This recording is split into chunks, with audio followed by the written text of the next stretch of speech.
tetapi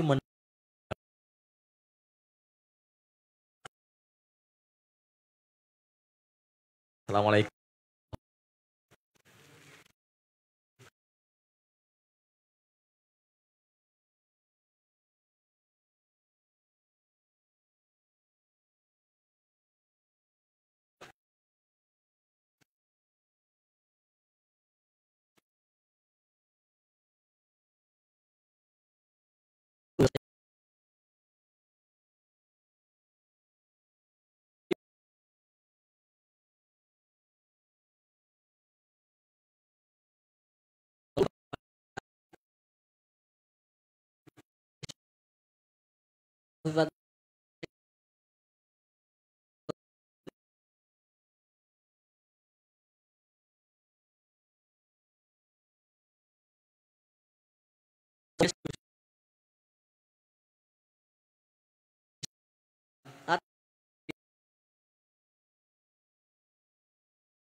Untuk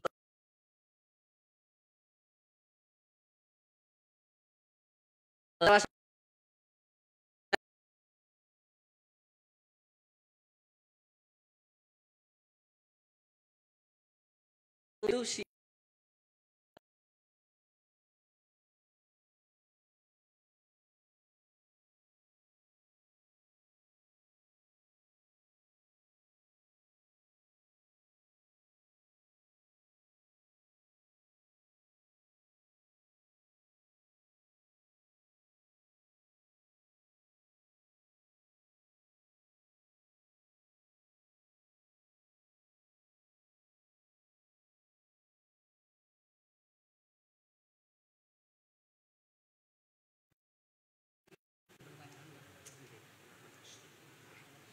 Oke, langsung satu lagi tadi yang ketiga perwakilan Jumloan. Oke.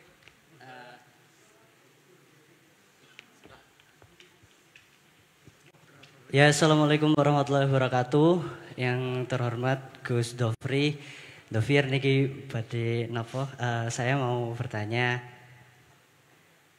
bagaimana cara mencari nilai presisi, nilai kebenaran dalam diri kita sendiri, dan apa yang baik dalam diri kita sendiri terhadap suatu keadaan yang kita hadapi saat itu.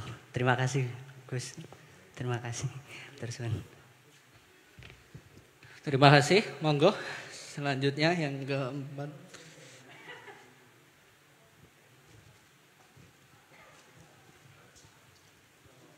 Assalamualaikum warahmatullahi wabarakatuh.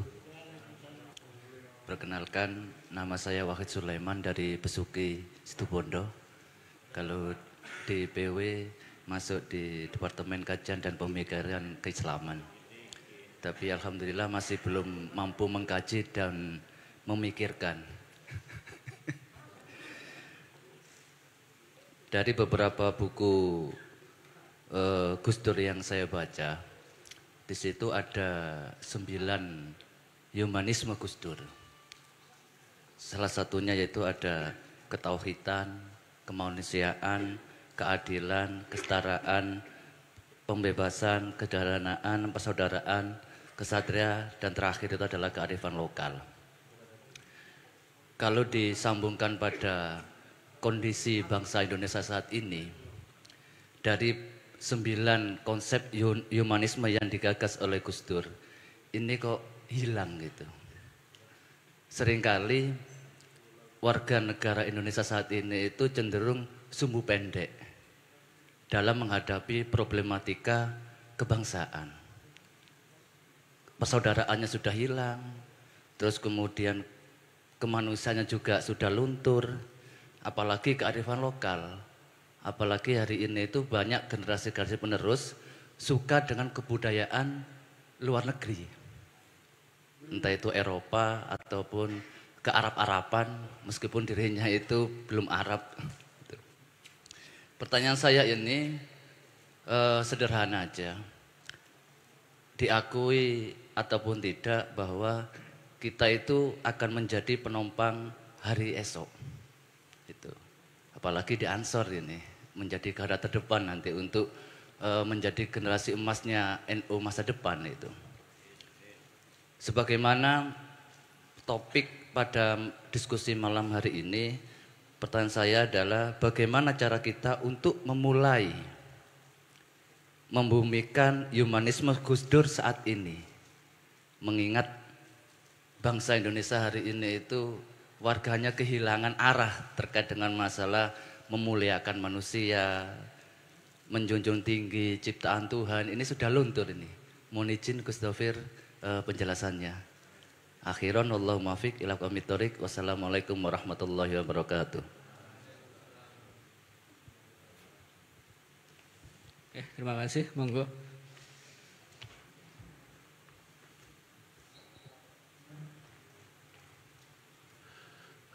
Assalamualaikum warahmatullahi wabarakatuh. Saya Zaki, Ketua PC Trenggalek. Yang ingin saya tanyakan, ketika Gus Dur memunculkan ide-idenya dan pemikirannya, banyak sekali yang menentang, terutama ini dari Nursawi akhir-akhir ini, sebelum Gus Dur wafat kan banyak sekali pemikirannya, yang menentang ini justru banyak yang dari kalangan Nahdiyin yang mempelajari kitab-kitab klasik. Karena apa? Kita ketahui bahwa pemikiran Gus Dur tentang humanisme dan toleransinya ini sangat luar biasa yang sama sekali tidak ditemukan dalam literatur klasik yang banyak dipelajari oleh para kiai, para santri di pesantren. Makanya justru kritik ya, bukan berarti menolak, tapi kritik itu datang dari orang-orang yang sangat tekun untuk mempelajari ilmu-ilmu dari kitab-kitab kuning tersebut.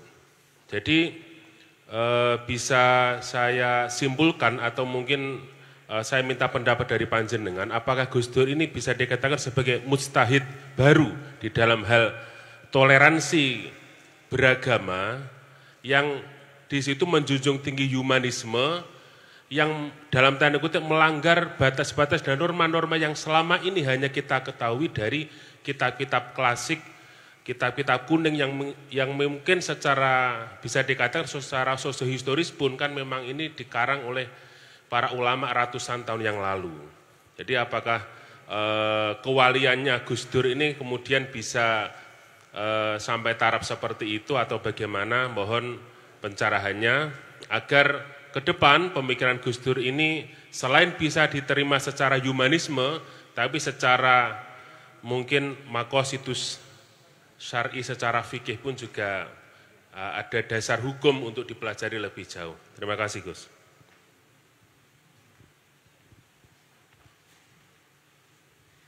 Yang terakhir tadi, monggo. Nggih.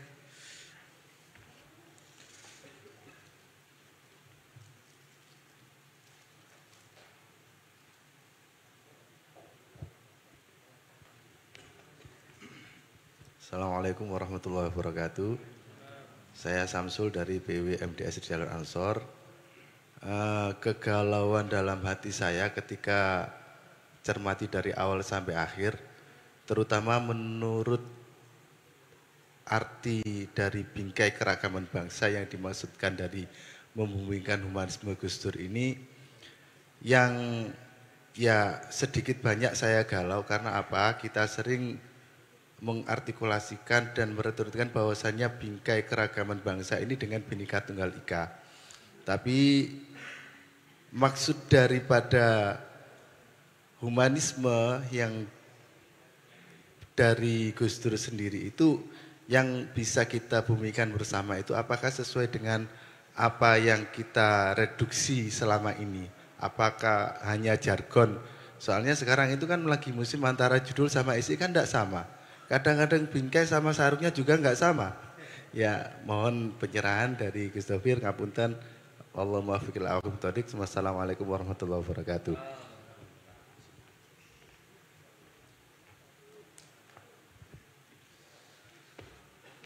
Terima kasih kepada penanya, pertanyaan yang sangat luar biasa, pertanyaan yang berbobot seperti badan saya.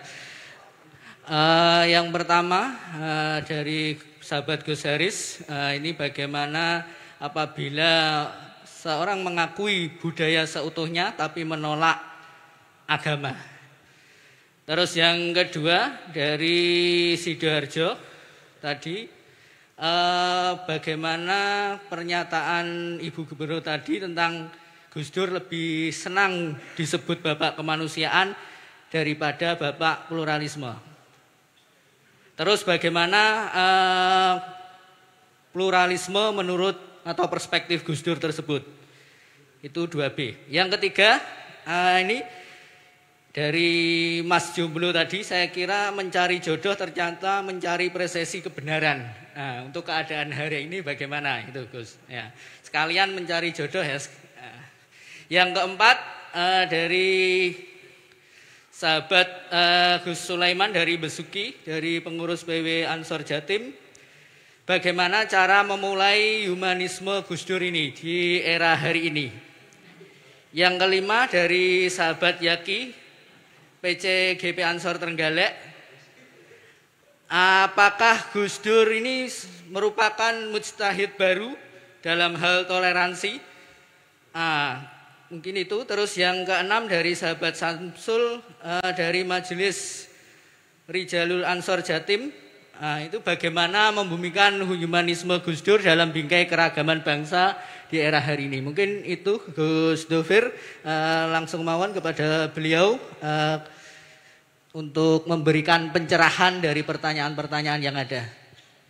Baik, matur nuwun. Pertama, ada orang mengikuti budaya tapi menentang agama. Ini salah. Tapi sikap kita adalah kita edukasi. Kalau ada orang bertanya begini, ini bedanya akwal dengan ahwal. Seringkali substansi akwal, substansi teks-teks kitab suci, ini kalau bicara agak teoritis begini. Quran, itu kan berbahasa Arab, bahasa manusia. Sama dengan kalau saya ingin bicara dengan anak-anak, saya harus pakai bahasa anak-anak.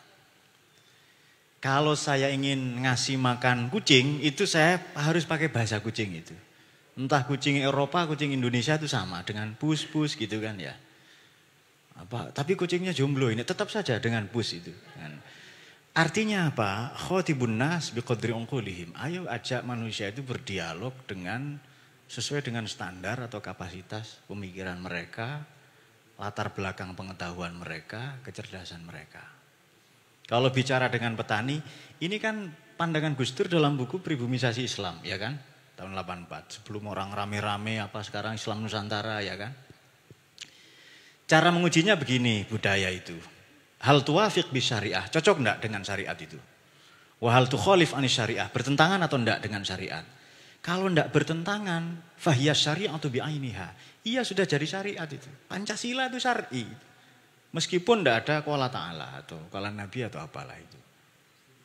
Ketuhanan, kemanusiaan, keadilan, permusyawaratan, lalu keadilan ya. Persatuan, maaf yang kelima adalah keadilan.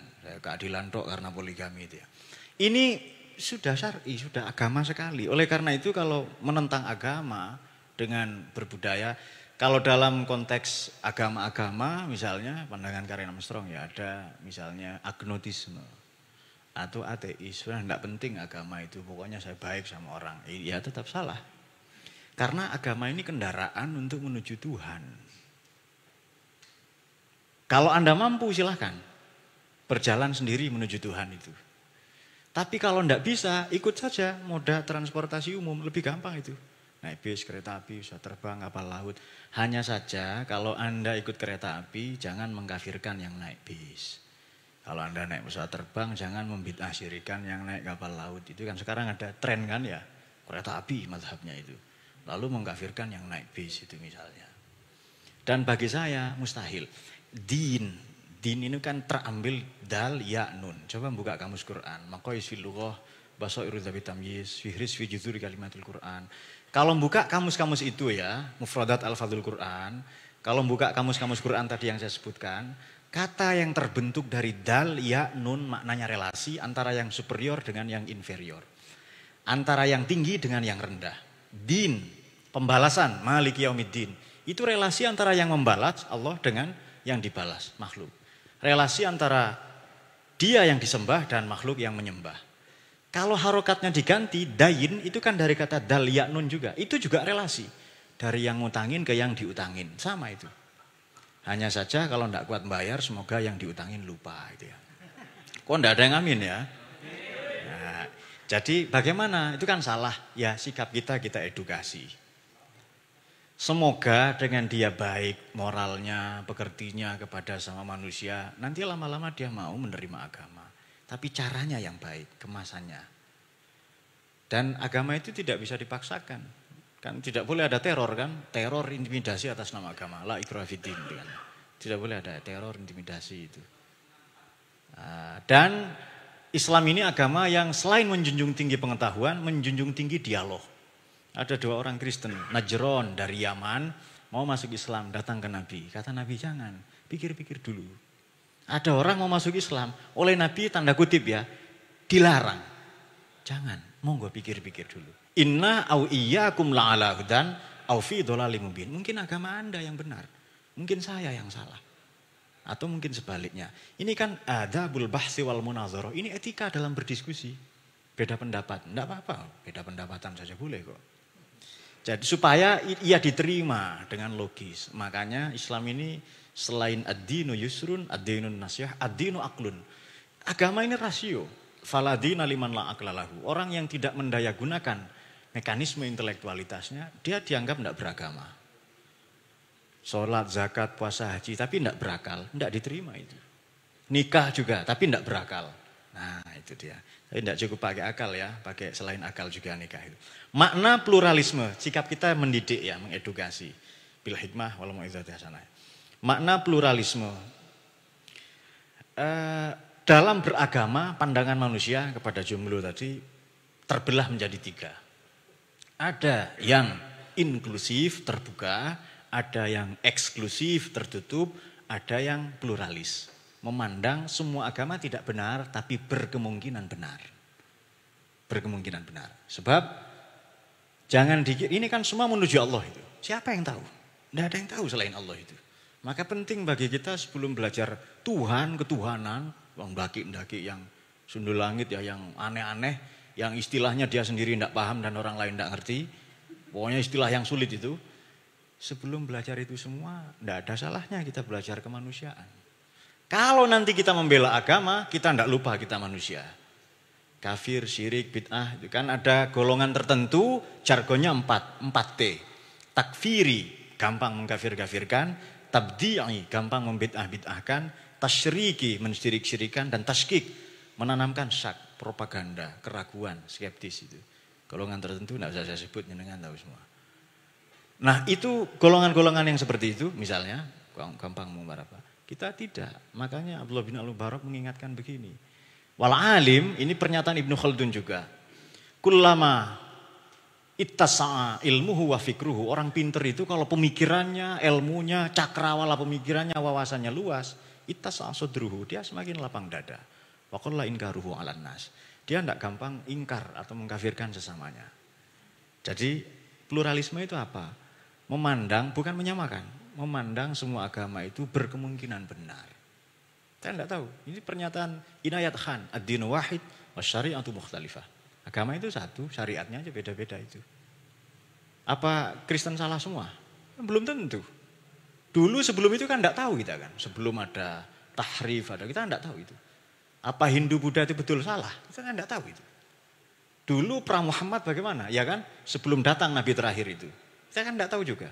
Ada agama kapitayan. Dan banyak lagi di Indonesia itu agama lokal 220. Lalu ada persinggungan dengan kejawen, dengan macam-macam kan ya nanti. Dengan Darmo Gandul, ada Gandule Pak Darmo, macam-macam ada. Baik, kemudian NU itu Syiah minus imamah. Ya ini klaim mereka, enggak apa-apa. Cuma begini. Ahlus sunnah itu kan awal wajibin alal insan ma'rifatul ilah. Yang wajib pertama kali siapapun itu tahu Tuhannya siapa. Kalau Syiah awal wajibin alal insan ma'rifatul imam. Tahu imamnya siapa. Kalau buka kitab tadi yang saya sebut, saya singgung judulnya Al-Farqu Bainal Firaq. Definisi Syiah itu apa sih? Itba'u aliyin, ikut Sayyidina Ali. Wa ya'taqiduna bi imamatihi nasson wa ta'yinan. Yakin dengan imamahnya beliau, nas itu pilihan Allah itu. Dan ta'yin dan faktanya memang beliau yang layak. Misalnya. Otomatis maksum itu. Nah kita menolak itu. Tidak ada yang maksum itu selain para nabi. Malaikat kan bukan manusia itu kan. Meskipun namanya maksum, dia tidak maksum itu. Pak saya maksum namanya, tetap tidak maksum. Ya. Hanya namanya saja kan, banyak kan orang saudara kita namanya maksum itu. Nah itu NU itu Syiah minus imamah, ya klaim mereka, ya enggak apa-apa. Ya enggak apa-apa. Karena memang ya bersolawat kita sama ya. Hanya perlu catat begini ya, Syiah ini, saudara kita Syiah ini, sabbus sahabah, mencaci maki. Kalau Khawarij yang belakangan menjadi Wahabi, lalu saya nyebut ya, keceplosan enggak apa-apa, bisa diedit enggak apa-apa nanti.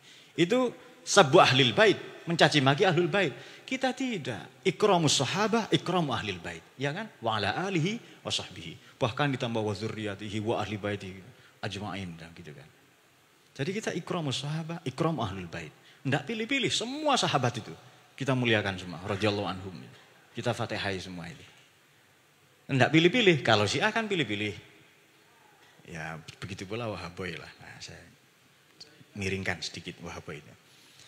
Kemudian bagaimana mencari kebenaran? Ngaji. Nah sudah itu, benar itu nanti itu. Udah ngaji itu betul sudah itu, tidak ada lagi. Belajar. Bagaimana tahu saya ini sakit? Ya ke dokter.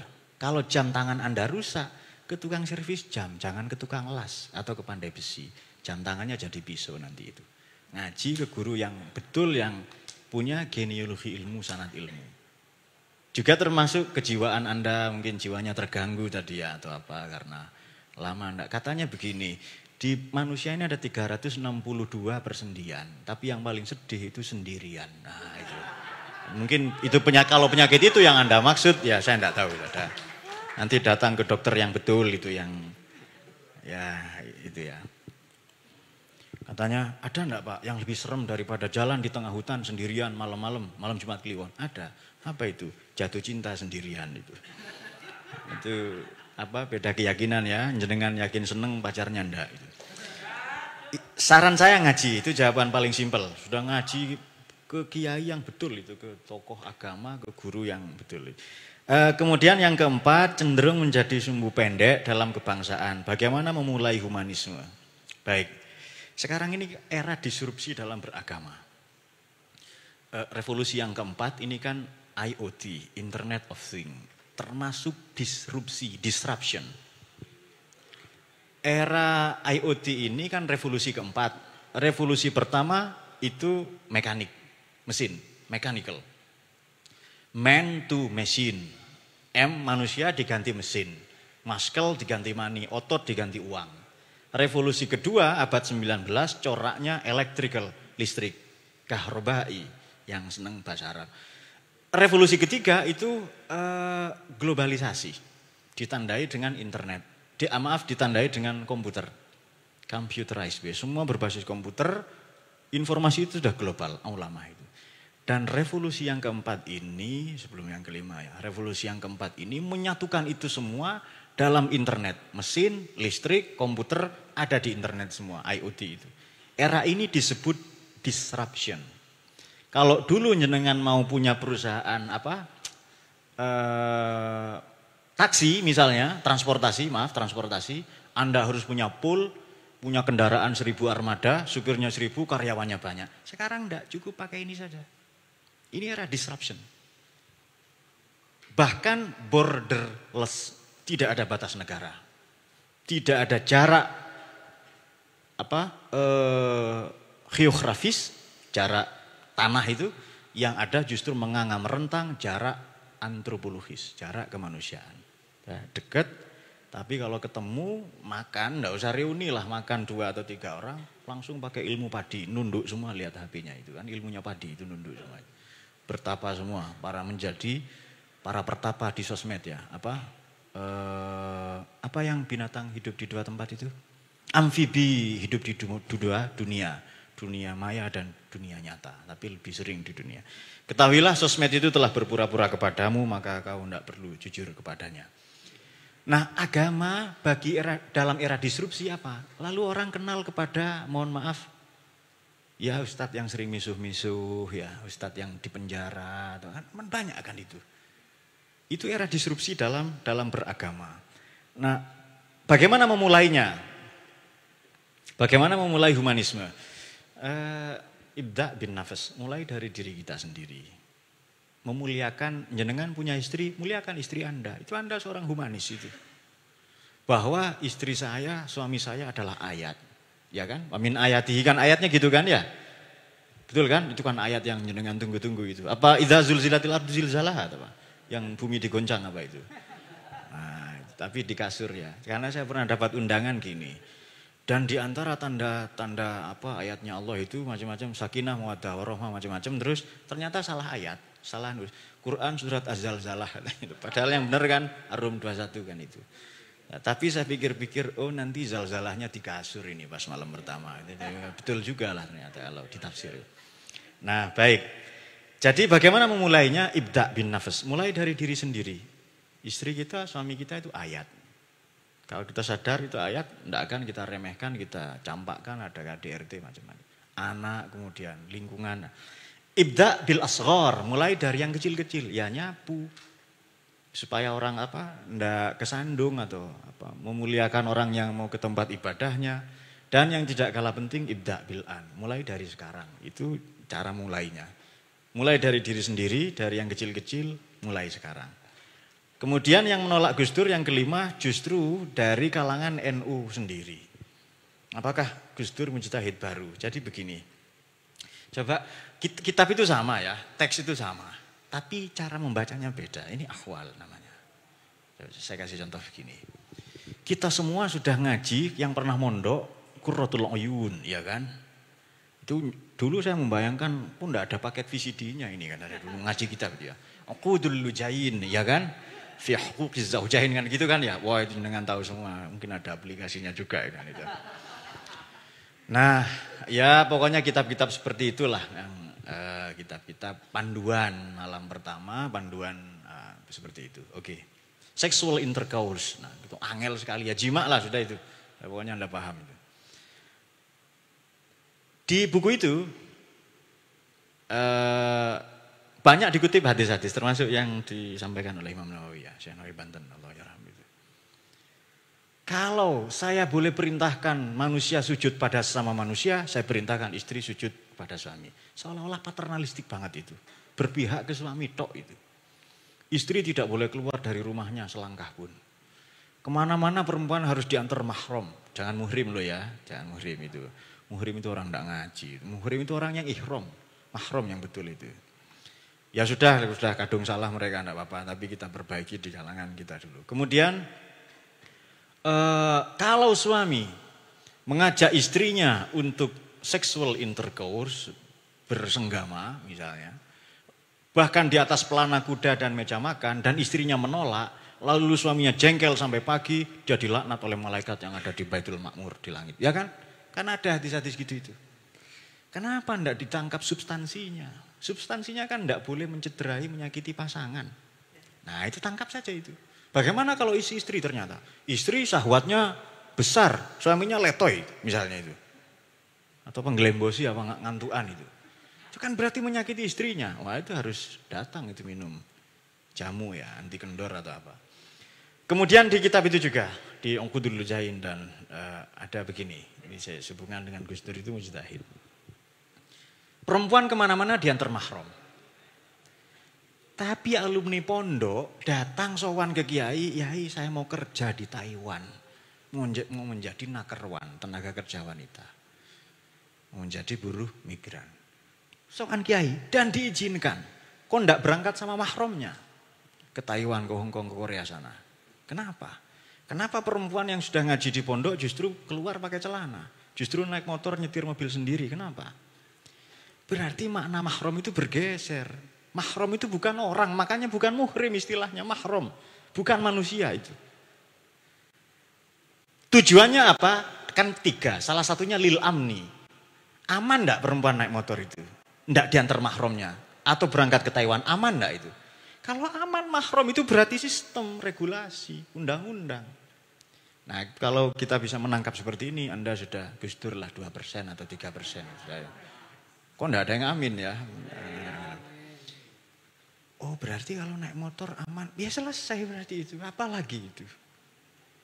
Dan itu didoakan kiai memang berangkat ya monggo mau mengangkat ekonomi keluarga ya akhirnya berangkat lah itu.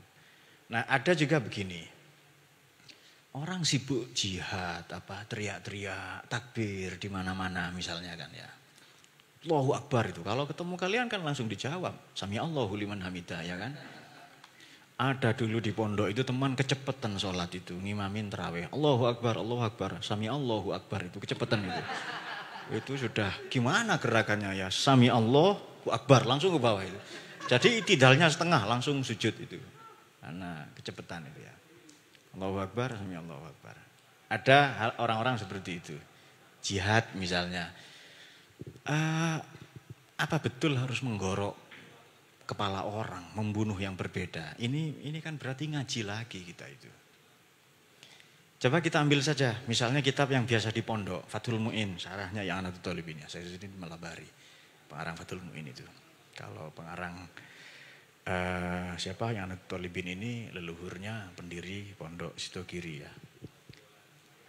Baik, jihad itu fardu kifayah, minimal setahun sekali.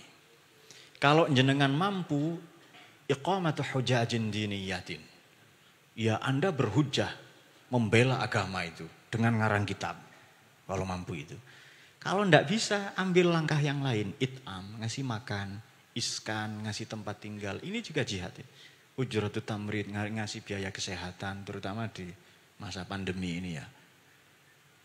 Ngasih biaya pernikahan yang mau nikah tapi enggak ada pasangan. Saya enggak ada pasangannya Pak dan enggak ada dananya. Wah itu keren itu kalau ngasih itu kan ya.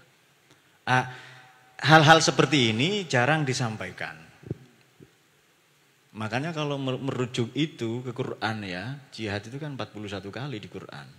Jahidu fisabilillahi bi amwalikum wa anfusikum, amwal dan anfus ini 7 kali, 6 kali disebutkan dalam surat Taubah, 1 kali dalam surat Tahrim. Kalau kita mikir, kok jihad ini ada di surat Taubah ya? Karena kita sering keliru memaknai jihad itu. Amwal, kapital, sosial kapital, bahasanya Sachiko Murata itu. Atau anfus, totalitas kita, daya. Jihad kan maknanya tokoh dan masyakoh itu. Tokoh itu apa sih? Ya energisitas, daya. Daya pikir, daya rasio, daya kalbu, daya fisik, sumber daya materi dan lain-lain itu. Baru masyakoh, satu yang berat bagi kita. Nah saya kira dengan hal-hal seperti ini, dengan keberanian atau boleh dipisah kultural dan struktural atau apalah silahkan. Apakah mujtahid dalam bidang itu? Saya kira ya. Karena begini ya, kan ada mujtahid itu mutlak, ada mujtahid mazhab di dalam mazhab itu. Nah di dalam mazhab bernama Gus Dur ini atau Gus Durian kita bisa ini. Meskipun sekarang banyak orang salah loh ya. Gus Dur hanya dikampanyekan tokoh humanisme, pluralisme. Gus Dur itu kiai, itu nomor 1 itu. Itu pasti tidak lepas dari fikih, tidak lepas dari Islam, iman, ihsan. Tidak akan keluar dari itu. Islam dalam disiplin ilmu fikih, konsentrasinya outline-nya syariat. Iman, disiplin ilmunya tauhid, kalam, ilmu kalam, teologi, konsentrasinya akidah. Ihsan, itu akhlak, ilmunya tasawuf. Itu pasti itu satu paket itu kiai itu. Kiai kita loh ya, pasti itu. Masa kiai tidak alim fikih itu? Tidak alim tauhid, tidak alim tasawuf, pasti itu. Nah hanya mungkin dilengkapi dengan bacaan-bacaan yang lain ya. Gus Dur ini seorang kutu buku, banyak bacaan beliau ini. Kemudian Gus Dur, apa maksud humanisme yang bisa dibumikan? Gus Dur ini sudah mulai. Human. Baik. Saya ambil yang agak ilmiah sedikit ya. Tokoh dalam mazhab Frankfurt. Namanya Erich Fromm. Manusia ini disebut human being karena ingin jadi. Be itu kan jadi, itu kan to be itu. Di satu sisi, setelah jadi saya kepingin jadi guru. Setelah itu human having, ingin punya apa. Loh saya ingin jadi apa, setelah itu ingin punya apa. Ingin jadi apa, sudah ada sikut-sikutan ini, ada kontestasi. Tapi belum kejam. Begitu ingin punya apa, itu sudah kejam itu. Ingin punya kuasa, ingin punya apa kan. Beberapa yang jomblo kan tidak pernah ngiler dengan jabatan, tahta wanita ya kan.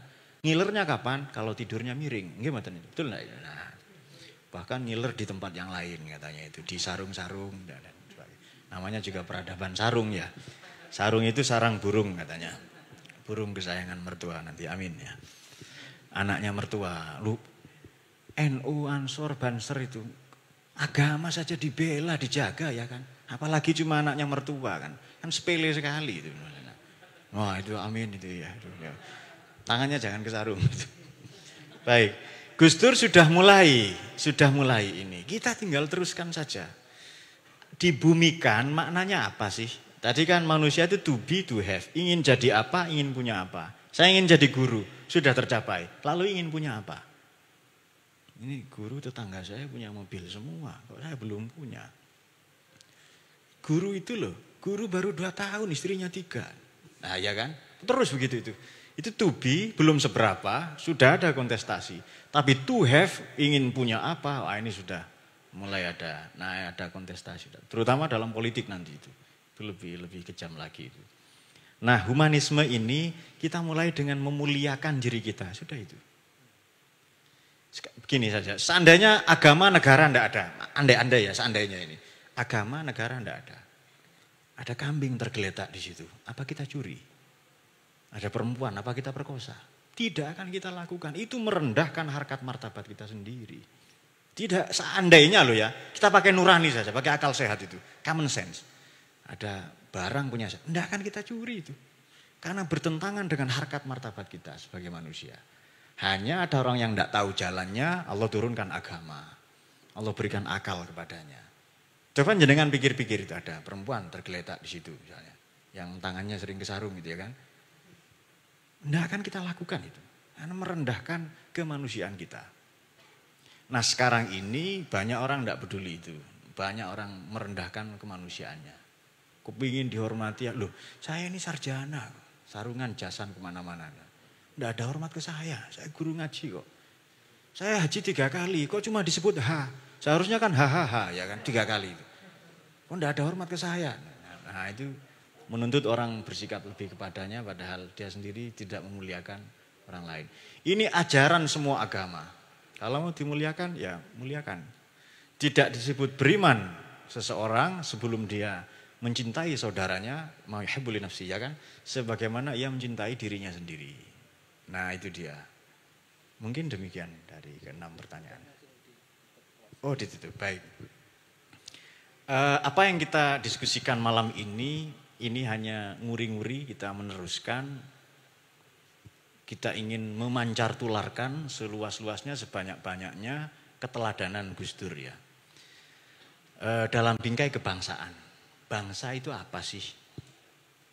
Ini yang tadi tidak sempat. Beragam itu apa? Sudah, kita banyak macamnya.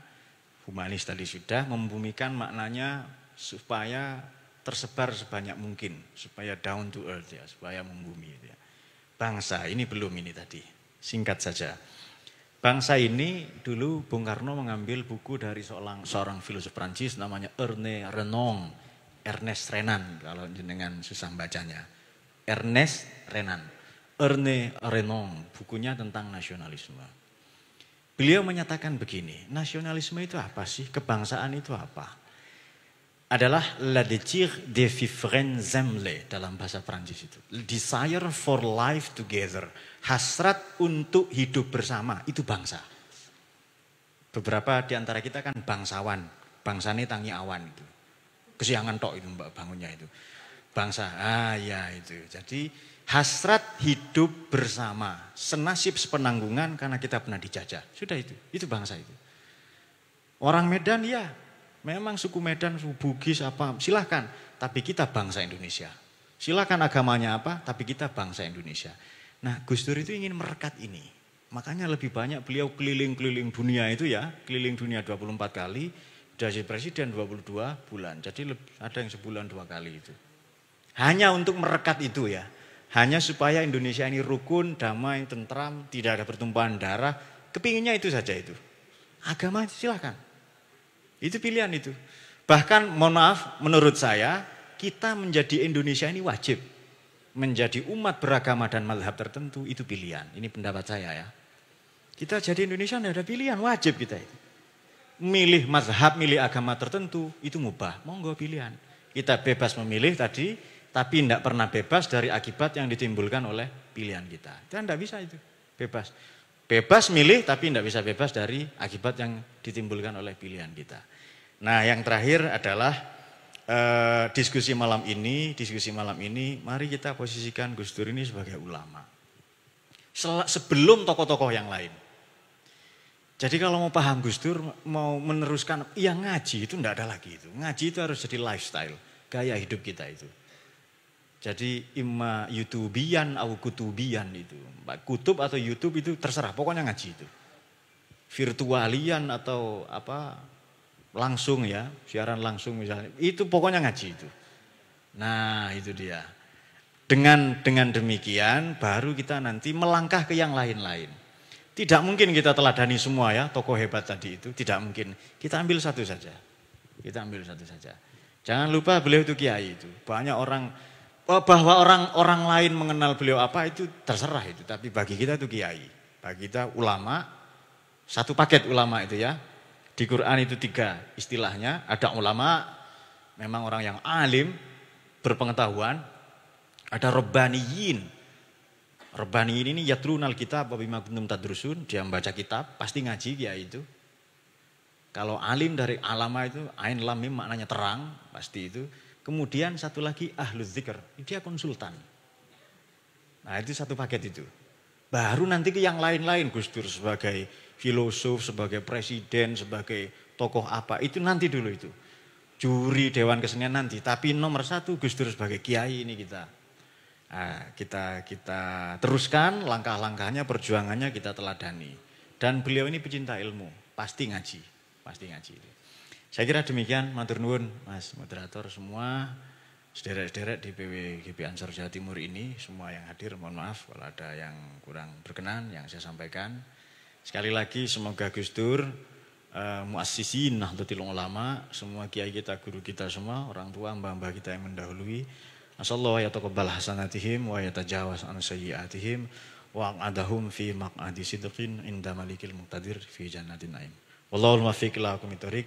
Wassalamualaikum warahmatullahi wabarakatuh. Terima kasih pada Gus Ahmad Dhofir, pemaparan yang sangat luar biasa. Saya kira sahabat-sahabat semua bisa menyimpulkan sendiri apa hasil dari pemaparan beliau. Terpaksa diskusi harus kita akhiri karena kita masih di musim pandemi COVID-19. Seandainya tidak ada COVID, kita bisa sepanjang malam karena mumpung Gus Dhofir ini semakin malam ini semakin kuat dan semakin asik ini ya. Saya kira di lain waktu, semoga saja di tahun 2021 COVID sudah hilang, kita bisa mengundang beliau lagi, amin, untuk berdiskusi di hal-hal yang lain. Mungkin itu saja dari kami. Nanti untuk hadiah bisa langsung ke saya untuk 6 penanya tadi. Sementara saya akhirul kalam, wallahul muwaffiq ila aqwamit thoriq. Wassalamualaikum warahmatullahi wabarakatuh.